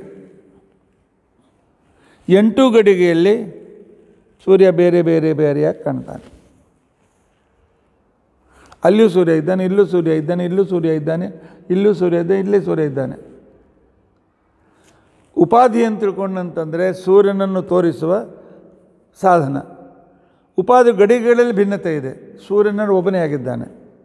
ಹಾಗೆ ಸಮವಾಯ ಒಂದೇ ಇದ್ದರೂ ಕೂಡ ಉಪಾಧಿ ಭೇದದಿಂದ ಸಮವಾಯ ಅನೇಕವಾಗ್ತದೆ. ಆದ್ದರಿಂದ ಪರಮಾತ್ಮನಿರತಕ್ಕಂಥ ದುಃಖರಾಹಿತ್ಯ ಸಮವಾಯ, ಇವನಲ್ಲಿ ಅಜ್ಞಾನ ಸಮವಾಯ, ಎರಡು ಉಪಾಧಿ ಭೇದದಿಂದ ಬೇರೆ ಬೇರೆ, ಮೂಲತಃ ಒಂದೇ. ಹೀಗೆ ಹೇಳಿದರೂ ನಿನ್ನ ದೋಷ ತಪ್ಪೋದಿಲ್ಲ. ಯಾಕೆ ಅಂತ ತಿಳ್ಕೊಂಡಂತಂದರೆ, ಈ ಸಮವಾಯದಲ್ಲಿರ್ತಕ್ಕಂಥ ಭೇದ ಇದು ಸತ್ಯವೋ ಸುಳ್ಳು? ಯಾಕೆ ನೀನು ಬ್ರಹ್ಮ ಒಂದೇ ಸತ್ಯ, ಬ್ರಹ್ಮನಿಗೂ ಜೀವನಿಗೂ ಜಗತ್ತಿಗೂ ಭೇದ ಇಲ್ಲ ಅಂತ ಹೇಳ್ತಕ್ಕಂಥ ವ್ಯಕ್ತಿ ನೀನು. ಆ ಭೇದ ಸತ್ಯ ಅಂತಂತೀಯ, ಸತ್ಯ ಅಂತಂದು ನಿನ್ನ ಬ್ರಹ್ಮ ಒಂದೇ ಸತ್ಯ ಅಂತಕ್ಕಂಥ ನಿನ್ನ ಸಿದ್ಧಾಂತಕ್ಕೆ ಭಂಗ ಬರ್ತದೆ. ಇನ್ನು ಭೇದ ಅಸತ್ಯ ಅಂತ ತಿಳ್ಕೊಂಡಂತಂದು ಆಗ ಸಮವಾಯ ಭಿನ್ನ ಅಂತ ತಿಳ್ಕೊಂಡಂತೆ ಅಪಸಿದ್ಧಾಂತ ಬರ್ತದೆ. ಯಾವುದೋ ಹತ್ತದರಿ ಇತ್ತ ಹುಲಿ. ಉಪಾಧಿಯ ಭೇದ ಸತ್ಯ ಅಂತ ತಿಳ್ಕೊಂಡಂತಂದರೆ ಜಗತ್ ಒಂದೇ ಸತ್ಯ ಅಂತ ತಿಳ್ಕೊಂಡಂತಕ್ಕಂಥ ನಿನ್ನ ಸಿದ್ಧಾಂತಕ್ಕೆ ಭಂಗ ಬರ್ತದೆ, ಅಪಸಿದ್ಧಾಂತ ದೋಷ ಬರ್ತದೆ. ಉಪಾಧಿ ಅಸತ್ಯ ಅಂತ ತಿಳ್ಕೊಂಡಂತ ಹೇಳಿದರೆ ಆಗ ಜೀವನಲ್ಲಿರ್ತಕ್ಕಂಥ ಅಜ್ಞಾನದ ಉಪಾಧಿ, ಅಜ್ಞಾನದ ಸಮವಾಯ, ಬ್ರಹ್ಮನಲ್ಲಿರ್ತಕ್ಕಂಥ ದುಃಖಾಭಾವ ಸಮವಾಯ ಒಂದೇ ಅಂತ ತಿಳ್ಕೊಂಡಂತಂದಮೇಲೆ ನಿನ್ನ ದೇವರು ಅಜ್ಞಾನಿ ಅಂತ ಒಪ್ಪಬೇಕಾಗ್ತದೆ. ಅಜ್ಞಾನ ಮತ್ತು ಕ್ರಿಯೆಯನ್ನು ದೇವರಲ್ಲಿ ಒಪ್ತಕ್ಕಂಥ ನೀನು ಅಂಥ ವ್ಯಕ್ತಿ ಸೃಷ್ಟಿಯಾಗಿ ಮಾಡಲಿಕ್ಕೆ ಸಾಧ್ಯವಾಗ್ತದೆ. ಆದ್ದರಿಂದ ಇದು ಕೂಡ ನೀನು ಒಪ್ಕೊಳ್ಳಿಕ್ಕಾಗೋದಿಲ್ಲ. ಇಲ್ಲ, ನಾನು ಅದ್ವೈತಗಳಂತೆ ಇನ್ನು ಭೇದಾಭೇದವನ್ನು ಒಪ್ಕೊಳ್ತೇನೆ, ಭೇದವೂ ಇದೆ ಅಭೇದವೂ ಇದೆ, ಆದ್ದರಿಂದಾಗಿ ಈ ಸಂಬಂಧ ಭೇದಾಭೇದ ಅಂತ ತಿಳ್ಕೊಂಡಂತಕ್ಕಂಥದ್ದು ಇದು ಅನಿರ್ವಚನೀಯ ಅಂತ ತಿಳ್ಕೊಂಡಂತ ನೀನು ಹೇಳಿಕ್ಕೆ ಹೊರಟ್ರೆ, ನೀವು ಕೂಡ ಅದ್ವೈತಗಳಂತೆ ನೀನು ಕೂಡ, ಯಾಕೆಂದ್ರೆ ನೀನು ದೇವರು ಒಪ್ತಕ್ಕಂಥವನು, ದೇವರ ಸೃಷ್ಟಿಕಂತ ಅಂತ ಒಪ್ತಕ್ಕಂಥವನು, ಇಂಥ ನೀನು ವ್ಯಕ್ತಿ ಇಂಥ ಸಂದರ್ಭದಲ್ಲಿ ಅದ್ವೈತವನ್ನು ಒಪ್ಕೊಂಡಂತಾಗ್ತದೆ. ಆಗ ಇನ್ನೂ ಮತ್ತಷ್ಟು ಬಾವಿಗೆ ಬೀಳುವ ಬದಲಾಗಿ ಹೋಗಿ ಸಮುದ್ರಕ್ಕೆ ಬೀಳ್ತದೆ ಅಷ್ಟೇ. ಆದ್ದರಿಂದಾಗಿ ನೀನು ಹೇಳ್ತಕ್ಕಂಥ ಈ ವಿಚಾರ ಸರಿಯಾದದ್ದಲ್ಲ. ಇದನ್ನು ಯೋ ದುಃಖ ಸಮವಾಯೋಯಂ ಚೈತ್ರೇ ತೇನ ಹ್ಯಭೇದವಾನ್ ಸಮವಾಯ ಕಶ್ಚಿತ್ತೀಸೆ ತತ್ ಅನೇಕತ್ವಂ ಅನ್ಯಥಾ ಅಂತನ್ನೋದು ದೇವರಲ್ಲಿ ನಿನ್ನ ಪ್ರಕಾರ ಸಮವಾಯವನ್ನು ಒಂದೇ ಇದ್ದದರಿಂದಾಗಿ ಅಜ್ಞಾನವನ್ನು ದೇವರು ಒಪ್ಕೊಳ್ಬೇಕಾಗ್ತದೆ ಅಂತ ಅನ್ನೋದಕ್ಕೋಸ್ಕರ ನಾನು ಸಮವಾಯದಲ್ಲಿ ಔಪಾಧಿಕ ಭೇದ ಹೇಳ್ತೇನೆ ಅಂತ ತಿಳ್ಕೊಂಡಂತಂದರೆ, ನಾನು ಆಗಲೇ ಹೇಳಿದಂತೆ ಉಪಾಧಿ ಭೇದ ಸತ್ಯ ಒಪ್ಕೊಂಡ್ರೆ ಅಪಸಿದ್ಧಾಂತ, ಅಸತ್ಯ ಅಂತ ಒಪ್ಕೊಂಡ್ರು ಅಪಸಿದ್ಧಾಂತ. ಅದಕ್ಕೋಸ್ಕರ ಇರ್ತಕ್ಕಂಥ ಶ್ಲೋಕ ಔಪಾಧಿಕೋಶ ಭೇದಶ್ಚೇತ್ ಸತ್ಯ ಅಸತ್ಯ ಸ್ವಿತ್ ಉಚ್ಯತಾಂ. ಔಪಾಧಿಕ ಭೇದ ನೀನು ಒಪ್ಪುವಂತಿದ್ದರೆ ಅದು ಸತ್ಯ ಅಂತ ಹೇಳ್ತೀಯಾ ಅಸತ್ಯ ಅಂತ ಹೇಳ್ತೀಯಾ ಹೇಳು. ಯಾವುದನ್ನು ಹೇಳಿದರೂ ಕೂಡ ತದುಕ್ತಂ ತದ್ವಯಂ ಚ ಉಕ್ತ ದೋಷಂ ಹಿ. ಭೇದ ಸತ್ಯ ಅಂತಂದರೆ ನಿನ್ನ ಜಗತ್ತು ಒಂದೇ ಸತ್ಯ ಅಂತ ಅನ್ನೋದಕ್ಕೆ ಭಂಗ ಬರ್ತದೆ, ಅಪಸಿದ್ಧಾಂತ. ಭೇದ ಅಸತ್ಯ ಅಂತಂದರೆ ಸಮವಾಯ ಒಂದೇ ಆಯಿತು. ಸಮವಾಯ ಇರ್ತಕ್ಕಂಥ ಭೇದ ಉಪಾಧಿಕ ಭೇದ ಅಸತ್ಯ ಅಂತ ತಿಳ್ಕೊಂಡಂತಂದರೆ ಸಮವಾಯ ಒಂದೇ ಇತ್ತು ಅಂತ ತಿಳ್ಕೊಂಡಂತಂದರೆ ಜೀವನದಲ್ಲಿರ್ತಕ್ಕಂಥ ಅಜ್ಞಾನ ಸಮವಾಯ ನಿಮ್ಮ ದೇವರಲ್ಲಿಯೂ ಬಂತು, ದೇವರಲ್ಲಿ ಅಜ್ಞಾನ ಬಂತು, ನೀನು ಅಜ್ಞಾನ ದೇವರಿಗೆ ಅಜ್ಞಾನ ಒಪ್ಪೋದಿಲ್ಲ, ಆದ್ದರಿಂದ ಅಲ್ಲಿಯೂ ನಿನ್ನ ಅಪಸಿದ್ಧಾಂತ ಬಂತು. ನಾನು ನಿರ್ವಚನ ಹೇಳ್ತೇನೆ ಅಂತಂದರೆ ಮಾಯಿ ಅಂತ ಹೇಳಿಕ್ಕೆ ಹೋಗಬೇಡ, ಅವರನ್ನು ಎಲ್ಲ ರೀತಿಯಿಂದ ಖಂಡನೆ ಮಾಡ್ತೀವಿ. ನಿನ್ನ ಕೆಲವು ಮತವನ್ನು ನಾವು ಸ್ವಲ್ಪ ಆದರೂ ಸ್ವೀಕಾರ ಮಾಡ್ತೀವಿ, ನಿನ್ನ ಯುಕ್ತಿಗಳನ್ನು ನಾವು ಆಧಾರ ಇಟ್ಟುಕೊಳ್ತೀವಿ. ಅದು ಅದರಂತೆ ನೀವು ಹೋದಂದರೆ ನೀವು ಸಂಪೂರ್ಣವಾಗಿರ್ತಕ್ಕಂಥ ರೀತಿಯಲ್ಲಿ ಅಪಸಿದ್ಧಾಂತಕ್ಕೆ ಒಳಗಾಗ್ತೀಯ ಅಂತ ತಿಳ್ಕೊಂಡಂತಿದ್ದೆ. ಆದ್ದರಿಂದಾಗಿ ಸಮವಾಯ ಏಕತ್ವವನ್ನು ಒಪ್ತಕ್ಕಂಥ ನೀನು ಪರಮಾತ್ಮನಲ್ಲಿ ಗುಣಗಳು ಇಲ್ಲ ಅಂತ ತಿಳ್ಕೊಂಡಂತ ಹೇಳಲಿಕ್ಕೆ ಬರೋದಿಲ್ಲ. ಬ್ರೂಹು ಔಪಾಧಿಕಂ ಜ್ಞೇನಂ ಜ್ಞಾನಾದೀನಾಂ ಯದಾತ್ಮನಃ ನಿತ್ಯಾನಯ ತನ್ಯರಾಸಾತ್ ಸ್ಯಾತ್ ತಸ್ಯ ಅನಂತಧರ್ಮಿತ.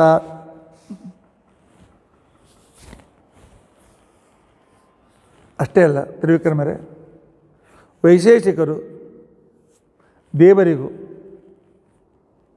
ಅವನ ಜ್ಞಾನಕ್ರಿಯಾದಿಗಳಿಗೆ ದೇವರಲ್ಲಿರ್ತಕ್ಕಂಥ ಜ್ಞಾನಕ್ರಿಯಾದಿಗಳಿಗೆ ಉಪಾಧಿಯ ಭೇದ ಇದೆ ಅಂತ ತಿಳ್ಕೊಂಡಂತ ಹೇಳಿ ಉಪಾಧಿ ಭೇದದಿಂದ ಇದ್ದಿರತಕ್ಕಂಥ ಜ್ಞಾನಕ್ರಿಯಾದಿಗಳಿಂದ ಸೃಷ್ಟಿಯಾಗ್ತದೆ ಅಂತ ಹೇಳ್ತಾರೆ. ಇಲ್ಲಿವರೆಗೆ ಹೇಳ್ತಾರೆ, ಮತ್ತೆ ಮುಂದೆ ಹೇಳ್ತಾರೆ ಅವನಲ್ಲಿ ಗುಣಗಳಿಲ್ಲ ಅಂತಂತ, ಗುಣಗಳಿಗೂ ದೇವರಿಗೂ ಸಂಬಂಧವಿಲ್ಲ ಅಂತ ಹೇಳ್ತಾರೆ.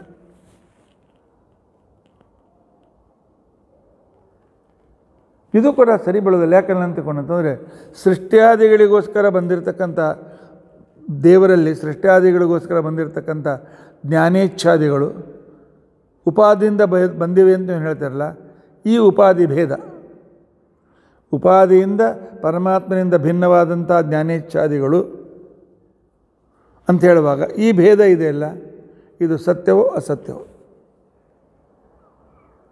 ಭೇದ ಸತ್ಯ ಅಂತ ತಿಳ್ಕೊಂಡಂತಂದರೆ ಅಪಸಿದ್ಧಾಂತ, ಬ್ರಹ್ಮ ಒಂದೇ ಸತ್ಯ ಅಂತನೋಕೆ ಅಪಸಿದ್ಧಾಂತ. ಈ ಭೇದ ಅಸತ್ಯ ಅಂತ ತಿಳ್ಕೊಂಡು ಒಪ್ಪಿಕೊಂಡ್ರೆ, ಭೇದ ಅಸತ್ಯ ಅಂತ ಒಪ್ಕೊಂಡಿರ್ತಕ್ಕಂಥ ಸಂದರ್ಭದಲ್ಲಿ ಆಗ ಪರಮಾತ್ಮನಲ್ಲಿ ಅಜ್ಞಾನವನ್ನು ಒಪ್ಕೊಳ್ಬೇಕಾಗ್ತದೆ. ಅಜ್ಞಾನ ಒಪ್ಕೊಳ್ತಕ್ಕಂಥ ಇದರಿಂದ ನೀನು ಮತ್ತೆ ಪುನಃ ದೇವರನ್ನು ಅಜ್ಞಾನಿ ಅಂತ ಅನ್ನಬೇಕಾಗ್ತದೆ. ಆದ್ದರಿಂದಾಗಿ ಒಂದು ಇಲ್ಲ ಉಪಾಧಿಕೃತ ಭೇದ, ಪರಮಾತ್ಮನಿರ್ತಕ್ಕಂಥ ಗುಣಗಳು ಸತ್ಯ ಅಂತ ಒಪ್ಕೊಳ್ತೀವಿ ಅಂತಿಕೊಂಡದಂದರೆ ಆವಾಗ ಅವನಲ್ಲಿ ಪಾರಮಾರ್ಥಿಕವಾಗಿ ಗುಣಗಳು ಸತ್ಯ ಅಂತ ಸಿದ್ಧವಾಗಿ ಅನಂತ ಗುಣ ಅಂತಿಕೊಂಡು ಒಪ್ಕೊಳ್ಬೇಕಾಗ್ತದೆ. ಪರಮಾತ್ಮನಲ್ಲಿರತಕ್ಕಂಥ ಜ್ಞಾನೇಚ್ಛಾದಿಗಳು ಸತ್ಯ ಅಂತ ಒಪ್ಕೊಂಡ್ರೆ ನೀನು ಗುಣವನ್ನು ಒಪ್ಪಿಕೊಂಡಂತೆ ಆಗ್ತದೆ, ಅಪಸಿದ್ಧಾಂತ ದೋಷ ಬರ್ತದೆ. ನಮ್ಮ ಸಿದ್ಧಾಂತ ಇದು ಸತ್ಯವಾಗ್ತದೆ ಅಂತ ತಿಳ್ಕೊಂಡಂತೆ. ಆದ್ದರಿಂದಾಗಿ ನಿನ್ನ ಯಾವ ವಿಚಾರವು ಪರಸ್ಪರ ವಿರುದ್ಧವಾದ್ದರಿಂದಾಗಿ ದೇವರಲ್ಲಿ ಗುಣ ಇಲ್ಲ ಅಂತ ತಿಳ್ಕೊಂಡಿರ್ತಕ್ಕಂಥ ನಿನ್ನ ವಾದ ಸರಿ ಹೊಂದೋದಿಲ್ಲ. ಯಾಕೆ ನೀನೇ ಒಪ್ಪಿಕೊಂಡಿರ್ತಕ್ಕಂಥದ್ದು ಇಲ್ಲ. ಮತ್ತು ಅದಲ್ಲದೆ ವೈಶೇಷಿಕರು ಒಪ್ಕೊಳ್ತಕ್ಕಂಥ ಒಂದು ಅಭಿಪ್ರಾಯ ಇದೆ, ಸಮವಾಯ ಸಂಬಂಧ ಒಂದೇ ಇದೆ ಅಂತ ತಿಳ್ಕೊಂಡಂತ ಹೇಳಿ ಏನು ಹೇಳ್ತಾರೆ, ಇದಂತೂ ಸಂಪೂರ್ಣ ಸಿದ್ಧಾಂತಕ್ಕೆ ವಿರುದ್ಧ. ಯಾಕೆ? ಕೈಕಾಲುಗಳು ಅವಯವ, ಆನಂತರ ಅದು ಕೈಕಾಲು ಉಳ್ತಕ್ಕಂಥ ನಾನು ಅವಯವಿ, ಆನಂತರ ಜಾತಿ ವ್ಯಕ್ತಿ, ಸಮೂಹ ವ್ಯಕ್ತಿ, ಜನರ ಸಮೂಹ ಪ್ರತ್ಯೇಕ ವ್ಯಕ್ತಿಯ ಸಮೂಹ, ಸಮೂಹ ಜಾತಿ ವ್ಯಕ್ತಿಗಳಲ್ಲಿ ಸಮವಾಯ ಸಂಬಂಧ ಇದೆ, ಗುಣಿಗಳಲ್ಲಿ ಸಮವಾಯ ಸಂಬಂಧ ಇದೆ, ದೇವರಿಗೂ ದೇವರ ಆನಂದಕ್ಕೂ ಸಮವಾಯ ಸಂಬಂಧ ಇದೆ, ದೇವರ ಗುಣಕ್ಕೂ ಸಮವಾಯ ಸಂಬಂಧ ಇದೆ. ಜಗತ್ತಿನಲ್ಲಿ ಈಗ ಅನಂತ ಸಮವಾಯಗಳಿವೆ. ಅನಂತ ಸಮವಾಯಗಳಿದ್ದರೆ ಇದ್ದದರಿಂದಾಗಿ ಸಮವಾಯ ಒಂದೇ ಅಂತನ್ನೋದು ಇದು ಸರಿಯಾಗುವುದಿಲ್ಲ. ಅದಕ್ಕೆ ತ್ರಿವಿಕ್ರಮ ಪಂಡಿತರು ಹೇಳ್ತಾರೆ, ಇಲ್ಲ ಮತ್ತು ಸಮವಾಯ ಅನಂತವನ್ನು ಒಪ್ಪಿಕೊಂಡರೆ ದೇವರು ಖಂಡಿತ ಅಂತ ಹೇಳಬೇಕಾಗ್ತದೆ. ನೀವು ಹೇಳ್ತಾರೆ, ದೇವರಲ್ಲಿ ಏನು ಹೇಳ್ತಾರೆ ನೀವು? ಸ್ವಗತ ಭೇದ ವಿವರ್ಜಿತ ಅಂತ ತಿಳ್ಕೊಂಡು ಅಂತೇಳಿ ದೇವರನ್ನು ಕರೀತೀರಿ. ದೇವರಿಗೂ ದೇವರ ಗುಣಗಳಿಗೂ ದೇವರ ಅವಯವಗಳಿಗೂ ದೇವರ ಆಯುಧಗಳಿಗೂ ದೇವರ ಅವತಾರಗಳಿಗೂ ಸ್ವಗತ ಭೇದ ಇಲ್ಲ ಅಂತ ಹೇಳ್ತಾರೆ. ಸ್ವಗತ ಭೇದ ಇಲ್ಲ ಅಂತ ತಿಳ್ಕೊಂಡಂತ ಹೇಳ್ತಕ್ಕಂಥ ನೀವು ಇದು ದೇವರ ಗುಣ ಅಂತ ತಿಳ್ಕೊಂಡು ಪ್ರತ್ಯೇಕವಾಗಿ ಹೇಗೆ ಹೇಳ್ತೀರಿ? ಭೇದ ಇಲ್ಲದೆ ಇದ್ದಾಗ ಪ್ರತ್ಯೇಕವಾಗಿ ಹೇಳಲಿಕ್ಕೆ ಬರೋದಿಲ್ಲ. ಆನಂದ ದೇವರ ಗುಣ ಅಂತ ತಿಳ್ಕೊಂಡು ಹೇಗೆ ಹೇಳ್ತೀರಿ? ದೇವರ ಗುಣ ಅಂತ ಹೇಳಬೇಕಾಗಿರೋ ಅದರಿಂದ ಬೇರೆ ಆಗಿರಬೇಕಲ್ಲ. ಅದಕ್ಕೋಸ್ಕರ ನಾವೇನು ಮಾಡ್ತೇವೆ ಅಂತ ತಿಳ್ಕೊಂಡು ಸಮವಾಯ ಒಂದೇ ಅಂತ ತಿಳ್ಕೊಂಡು ಅಂತ ಹೇಳ್ತೀವಿ ಅಂತ ಅದಕ್ಕೆ ಹೇಳಿದ್ರು. ಈ ಪ್ರಶ್ನೆಗೆ ನಮ್ಮಲ್ಲಿ ಉತ್ತರ ಇದೆ. ಏನು ಉತ್ತರ ಇದೆ ಅಂತ ತಿಳ್ಕೊಂಡು ಅಂತಂದರೆ, ವಸ್ತುಗಳಲ್ಲಿ ವಿಶೇಷ ಅಂತಕ್ಕಂಥ ಒಂದು ಶಕ್ತಿ ಇದೆ. ವಸ್ತುಗಳಲ್ಲಿ ವಿಶೇಷ ಇದೆ ಅಂತ ತಿಳ್ಕೊಂಡಂತನ್ನುವ ಶಕ್ತಿ ಇದೆ. ಆ ಶಕ್ತಿಯಿಂದ ಅಭಿನ್ನವಾದುದರಲ್ಲಿಯೂ ಕೂಡ ಭಿನ್ನತೆಯನ್ನು ವ್ಯವಹಾರ ಮಾಡ್ತಾರೆ. ಅವನು ತಪ್ಪು ಮಾಡ್ಯಾನ, ಹೊಡಿ, ತಲೆ ಮೇಲೆ ಹೊಡಿಬೇಡ, ಒಂದು ಕೈ ಹೊಡಿ ಅಂದ್ಕೊಂಡು ತಲೆ ಕೈ ಎಲ್ಲೂ ಅವಯವದ ಜೊತೆಗೆ ಅವಯವಿಯ ಜೊತೆಯಲ್ಲಿ ಒಂದಾಗಿ ಸಮವಾಯ ಸಂಬಂಧ ಇದ್ದರೂ ಕೂಡ ವ್ಯವಹಾರದಲ್ಲಿ ಒಂದನ್ನು ಎರಡಂತೆ ವ್ಯವಹಾರ ಮಾಡ್ತೇವೆ. ಅದೇ ರೀತಿಯಾಗಿ ಪರಮಾತ್ಮನಲ್ಲಿ ಮಾತ್ರ ಪರಮಾತ್ಮನಿಗೂ ಗುಣಗಳಿಗೂ ಪರಮಾತ್ಮನಿಗೂ ಸಂಪೂರ್ಣವಾಗಿರ್ತಕ್ಕಂಥ ಅಭಿನ್ನತೆ ಇದ್ದರೂ ಕೂಡ ವ್ಯವಹಾರದಲ್ಲಿ ಅವನ ಗುಣ, ಅವನ ಶಕ್ತಿ, ಅವನ ಬಲ, ಅವನ ಆನಂದ ಈ ರೀತಿಯಾಗಿ ಶಬ್ದ ಹೇಳ್ತೇವೆ ತಿಳಿದುಕೊಳ್ಳುವುದಕ್ಕೋಸ್ಕರ. ಇದು ತಿಳಿದುಕೊಳ್ಳಿಕ್ಕೆ ಆಗೋದಿಲ್ಲ. ಆದ್ದರಿಂದಾಗಿ ಅದು ವಿಶೇಷ ಅಂತಕ್ಕಂಥ ಒಂದು ಶಕ್ತಿಯಿಂದ ಆ ರೀತಿಯಾಗಿ ಬರ್ತದೆ ಹೊರತು ಅದರಿಂದ ಅವು ಪ್ರತ್ಯೇಕವಾಗಿ ಭಿನ್ನವೇ ಇವೆ ಅಥವಾ ಅವು ಇಲ್ಲವೇ ಇಲ್ಲ ಅಂತ ತಿಳ್ಕೊಂಡು ಅಂತೇಳಿ ನೀವು ಹೇಳುವುದು ಸರಿಯಲ್ಲ. ಆದ್ದರಿಂದಾಗಿ ಪರಮಾತ್ಮ ಅನಂತ ಗುಣ ಅಂತ ತಿಳ್ಕೊಂಡಂತ ಅನ್ನೋದು ತಾನಾಗಿಯೇ ಸಿದ್ಧವಾಗ್ತದೆ. ಹೀಗಾಗಿ ನ್ಯಾಯ ಮತ್ತು ವೈಶೇಷಿಕರ ಅಭಿಪ್ರಾಯಗಳು ಅಂತೇನಿವೆ ಇದು ಸರಿಯಲ್ಲ. ಪರಮಾತ್ಮ ಅನಂತ ಗುಣಿ ಅಂತನ್ನೋದು ಸಿದ್ಧವಾಗ್ತದೆ.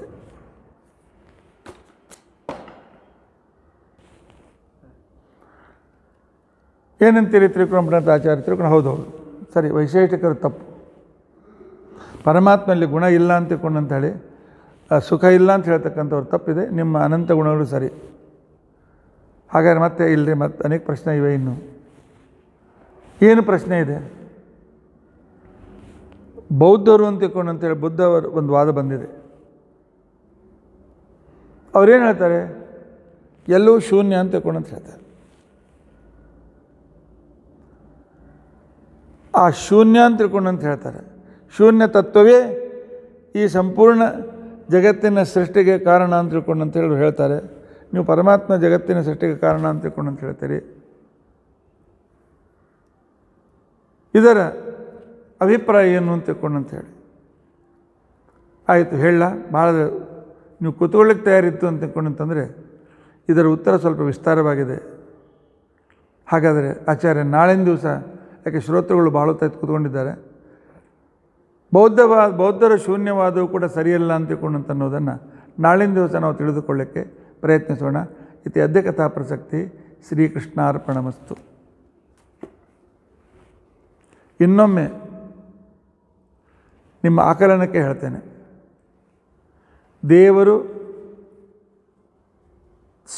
ಗುಣ ಇಲ್ಲ ಅಂತ ತಿಳ್ಕೊಂಡಂತ ಹೇಳಿದರೆ, ಗುಣ ಇದೆ ಅಂತ ತಿಳ್ಕೊಂಡಂತ ಹೇಳಿದರೆ ದುಃಖ ಇದೆ ಅಂತ ಹೇಳಬೇಕಾಗ್ತದೆ. ಅದಕ್ಕೆ ನಾವು ಗುಣ ಇಲ್ಲ ಅಂತ ಹೇಳ್ತೇವೆ. ಅದಕ್ಕೆ ನಾವು ಹೇಳ್ತೇವೆ, ಹಾಗೆ ಹೇಳಲಿಕ್ಕೆ ಹೋದರೆ ನೀನು ದೇವರಲ್ಲಿ ಜ್ಞಾನ ಒಪ್ತಿ, ಆವಾಗ ಜ್ಞಾನ ಇಲ್ಲ ಅಂತ ಹೇಳಬೇಕಾಗ್ತದೆ. ಯಾಕೆಂತ ತಿಳ್ಕೊಂಡು ಜ್ಞಾನ ನಿನಗೆ ಅಪಸಿದ್ಧಾಂತ ದೋಷ ಬರ್ತದೆ. ಇಲ್ಲ ನಾನು ಸಮವಾಯ ಸಂಬಂಧ ಹೇಳ್ತೇನೆ ಅಂತ ತಿಳ್ಕೊಂಡಂತಂದರೆ ಸಮವಾಯ ಸಂಬಂಧದಿಂದ ಜ್ಞಾನದ ಜೊತೆಗೆ ಅಜ್ಞಾನ ಇರ್ತಕ್ಕಂಥದ್ದು ಯಾವಾಗಲೂ ಇರ್ತಕ್ಕಂಥ ಒಂದು. ಇನ್ನೊಂದು ಏನಂತಂದರೆ ದೇವರಿಗೆ ನೀನು ಏನು ಹೇಳ್ತೀಯ ಅಂತ ತಿಳ್ಕೊಂಡಂತಂದರೆ ದೇವರಿಗೆ ಜ್ಞಾನ ಇದೆ ಅಂತ ಹೇಳ್ತೀವಿ. ಜ್ಞಾನ ಅಜ್ಞಾನ ಜೊತೆಯಲ್ಲಿರ್ತಕ್ಕಂಥವುಗಳಾದ್ದರಿಂದಾಗಿ ಆವಾಗ ದೇವರಿಗೆ ಅಜ್ಞಾನವನ್ನು ಒಪ್ಪಬೇಕಾಗ್ತದೆ. ಇಲ್ಲ ಜ್ಞಾನ ಅಜ್ಞಾನ ಇವು ಪರಸ್ಪರ ಬೇರೆಯಾಗಿ ಇವೆ, ಜ್ಞಾನದ ವಿರುದ್ಧ ಅಜ್ಞಾನ. ಆದ್ದರಿಂದ ಅದು ಅವನಲ್ಲಿ ಅಜ್ಞಾನ ಇದೆ ಅಂತ ಅಂದ್ಕೊಂಡು ಆ ಕ್ಷಣಕ್ಕೆ ಜ್ಞಾನ ಇಲ್ಲ ಅಂತ ಹೆಂಗೆ ಹೇಳ್ತೀರಿ ಅಂತ ತಿಳ್ಕೊಂಡು. ಹಾಗಾದರೆ ಇದು ಕೂಡ ಅಲ್ಲಿ ದುಃಖ ಮತ್ತು ಸುಖ ಪರಸ್ಪರ ವಿರೋಧಿ ಸಂಬಂಧದಲ್ಲೇ ಇರ್ತವೆ. ಆದ್ದರಿಂದ ದುಃಖ ಇದ್ದ ಕ್ಷಣಕ್ಕೆ ಸುಖ ಇದ್ದ ಕ್ಷಣಕ್ಕೆ ದುಃಖ ಇದೆ ಅಂತ ತಿಳ್ಕೊಂಡು ಅಂತೇಳಿ ಹೇಳಲಿಕ್ಕೆ ಬರೋದಿಲ್ಲ. ಅದಕ್ಕೋಸ್ಕರ ಒಂದು ಹೇಳಲಿಕ್ಕೆ ಹೋಗಿ ನೀನು ಅನೇಕ ರೀತಿಯಾಗಿರ್ತಕ್ಕಂಥ ಅನಾನುಕೂಲತೆಯಿಂದ ಸಿಕ್ಕಿ ಬೀಳ್ತಿ. ಅದಕ್ಕೋಸ್ಕರ ಪರಮಾತ್ಮನಲ್ಲಿ ಇರ್ತಕ್ಕಂಥ ಏನು ಗುಣಗಳು ಅಂತೀವಿ, ಅನಂತ ಗುಣಗಳು ಅಂತ ಒಪ್ಪಿಕೋ. ಆದರೆ ಗುಣಗಳಿಗೂ ಪರಮಾತ್ಮನಿಗೂ ಭಿನ್ನತೆ ಇಲ್ಲ. ಪರಮಾತ್ಮನಿಗೂ ಗುಣಗಳಿಗೂ ಸ್ವಗತ ಭೇದ ವಿವರ್ಜಿತತ್ವ ಇದೆ. ಆದರೆ ಇದು ಪರಮಾತ್ಮನ ಗುಣ, ಇದು ಪರಮಾತ್ಮನ ಕೈ, ಪರಮಾತ್ಮನ ಕಾಲು ಅಂತನ್ನುವುದಕ್ಕೋಸ್ಕರ ಇದು ವಿಶೇಷ ಅಂತಿಕೊಂಡಂತನ್ನುವ ಶಕ್ತಿಯಿಂದ ಈ ರೀತಿಯಾಗಿ ಅದು ವ್ಯವಹಾರಕ್ಕೆ ಮಾಡ್ತೇವೆ ಹೊರತು ಅದು ಮೂಲತಃ ಆಗಿಲ್ಲ. ಇಷ್ಟು ವಿಚಾರವನ್ನು ನಾವು ಇವತ್ತು ತಿಳಿದುಕೊಂಡು ನೈಯಾಯಿಕರು ಹೇಳುವಂತೆ ಪರಮಾತ್ಮನ ಗುಣ ಇಲ್ಲ ಅಂತ ಅನ್ನುವ ಮತ ತಪ್ಪು. ಪರಮಾತ್ಮ ಅನಂತ ಗುಣ ಮತ್ತು ಸೃಷ್ಟಿಕರ್ತ ಅನ್ನುವುದು ಸಿದ್ಧವಾಗ್ತದೆ.